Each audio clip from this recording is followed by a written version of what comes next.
so bowing to the four mothers, the four grannies, and Drew maybe can step in more fully now, but I also saw a hand over. Did you want to bust out with a question now? I would love to. Yeah, on the thread of stealing from Kinko's and all the good stuff, and with your feminism, like, what was the most heat you got in breaking these taboos, or kind of going against being the first to speak in such a way? And that's a question for all three of you. What's the maybe scariest, you know, crazy, most troubles? Somebody got really mad, offended. I don't know. I've had people try to hit me. Yeah. They're usually unsuccessful.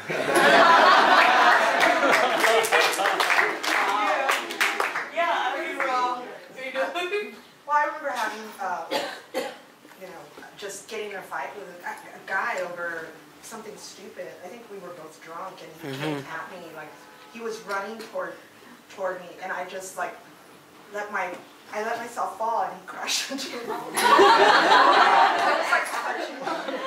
that on stage, or was? No, this was at a club, you know. And then another time, I actually got in an argument with Darby Crash, and it was he was threatening my.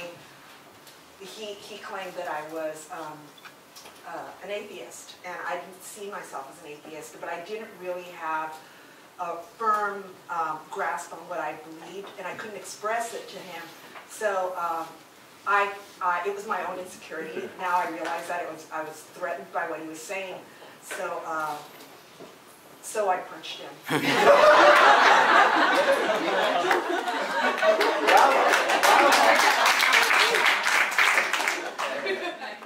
So I didn't really run into main roadblocks, because that's why my book is called Violence Girl.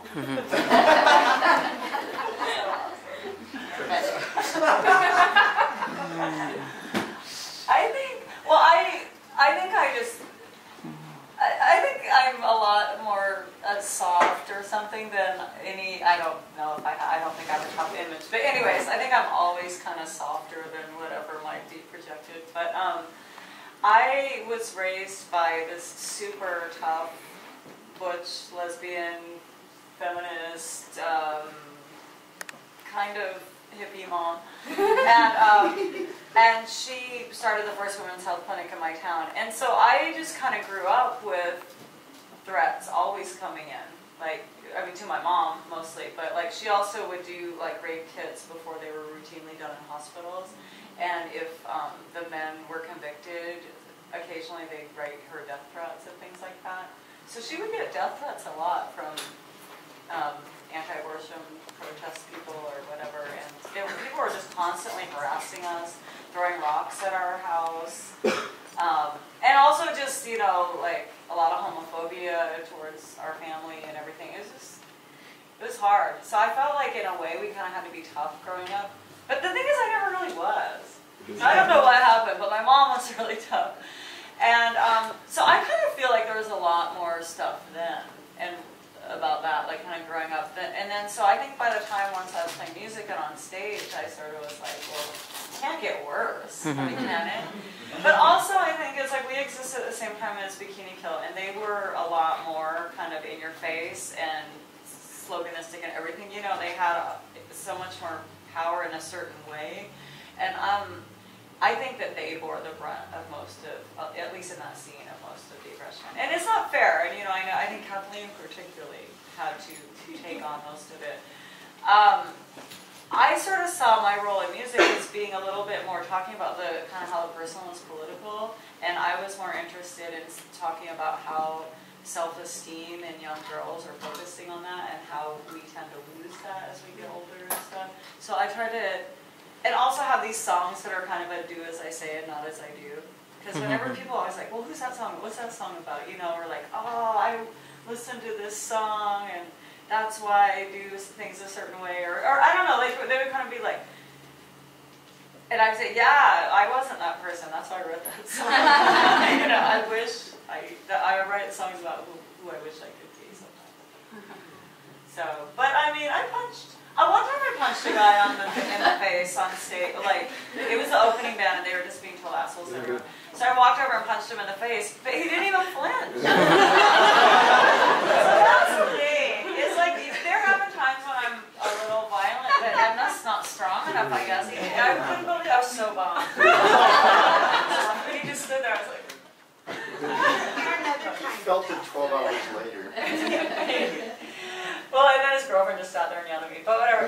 But I mean, like when I lived in Washington, D.C. for a long time, and for some reason, I just feel like that city is so really sexist, or I don't know, I've never gotten more negative attention in my life than there, and that's everywhere, with people you know, people you work with, whatever, it's all weird. And a lot of drunk jocks would be on the streets when the bars let out, and I hit a lot of people. Just a lot of guys. But it was usually with one at like my umbrella or my purse, and it broke all of my vintage purses and umbrellas. And I finally was like, I gotta stop doing this, because in the end, I'm just breaking all my stuff. But I learned to be like, if someone's fucking with me or something, I just go like up in their face, like, I'm gonna fucking kill you. And it usually works. It does work. Even though I don't think I'm very convincing, but I try to. This is off the subject, but I once had a guy, I was walking down an alley and I was dressed to meet my boyfriend for lunch, so I had a cute little dress and high heels, and this guy that was working at a machine shop looked up at me and started, just saying, sit on my face and like this. I looked at him and I walked over to where he was, and I walked this close to him and I said, "Did you say something to me?" And he would not say it to my face.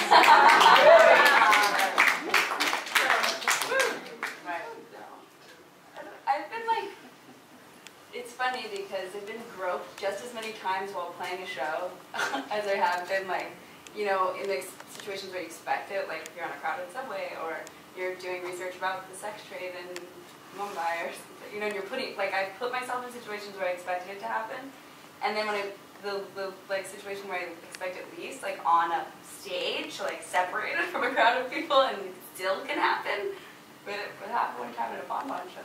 But and it's like, once it happens so many times, like you can like kick someone or push someone, but it stops scaring me, at a certain point. And so now if it happens, I try to find a way to like fuck with the person back.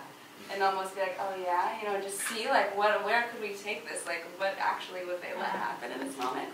Because I think like nobody could really fuck with me worse than like all those external threats. And there have been many. None of them were as bad as like, I think maybe the worst like heat that I ever got was when I was a kid and people told me I was going to hell for the way that I was. And that was like, I'm from evangelical Texas, and he's like, oh, you kissed a girl, you're going to hell. Oh, you don't believe in God, you're going to hell. And like, I remember finally at like 13, I was like, no. I don't like this whole thing that you guys have going on with the hell. I don't want to go there. I don't want to go there, and I'm going to leave. It's kind of like, yeah, okay. Nothing has been that bad. I mean, So do you guys think, like that as women and feminists, like going towards like a place of using anger and aggression is really powerful, right? But then also like slicing in like humor, like how is that important? Yeah. Very. Well, for me, that was the whole thing. Like, cause I felt like I said, like Bikini Kill was like the band, and I was like, oh, we're gonna be the comical relief, or we're gonna be. So I felt like, for me it's really important to just try to be funny and make fun of things that I think are fucked up, but also include yourself in the picture. So I've always tried to kind of include myself in part of the song or the blaming or whatever, and show like, make fun of myself as well. Like we're all in this together. But I don't think one way is better than the other. That's just sort of my take. I just wasn't very good at being like super tough in your face in that same way. So Yeah, I remember when I was on stage when I was really young, a lot of my friends were in the audience, and they would like pull at my clothes and like, you know, sometimes. But I'm very, I don't like being groped. I'm very, very serious about it. I know you don't like it either, but I'm going to, like, if somebody does it, I'm not gonna like be nice to them. Like, there's another example, but I'm very, I was at a concert and a guy grabbed my crotch, and I grabbed his wrist, and like, I just turned around and punched in the general direction of what was happening. And luckily we were pogoing, so I could actually get some momentum into my punch, and I broke his glasses and sliced the bottom of his eye. Right on. Good. And then the following week, his girlfriend came to my show to demand an explanation. So I talked to her, and by the end of the night, she wasn't talking to him. You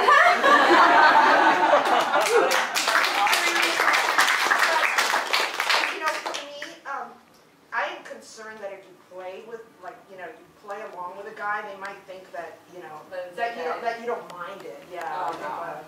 You would. No, I never let them think that I like it.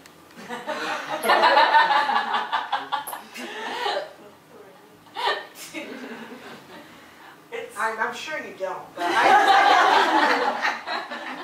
mean, I just like asking the question, being like, what did you expect to happen from this? What did you think we were gonna, you grab my crotch and then we have sex right now in front of everyone? Okay, yeah, absolutely.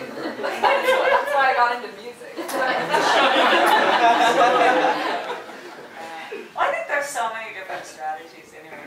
But I remember one time, it was like the late 90s, and I was playing, and it was this amazing show that we were doing in Philadelphia. We were so happy. It was Sleater Kinney and Cat Power and Coco Hearts, this band I was in. And we opened, I think, yeah, of course. And we were on stage, and I always would do this turnaround butt shake thing on the edge of the stage. In one song, I don't know, it's my signature move. It's just really sexy. It's just really ridiculous. do it. I can't do it jeans. Oh. I have to have a skirt. But anyways, it's so ridiculous looking. It's so not sexy. Anyways, but I would do it, and then because I have a big ass. But anyways, and I like doing it, but.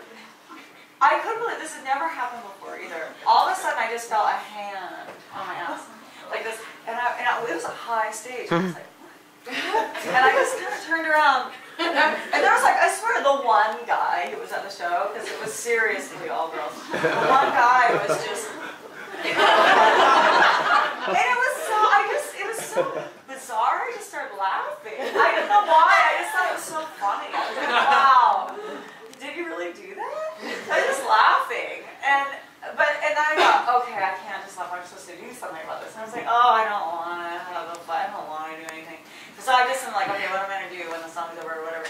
And then, but I didn't have to do anything. Like all of those women just bounced his ass. And that's what an all-girl show can be like. It's like it was almost all women, and it was just like.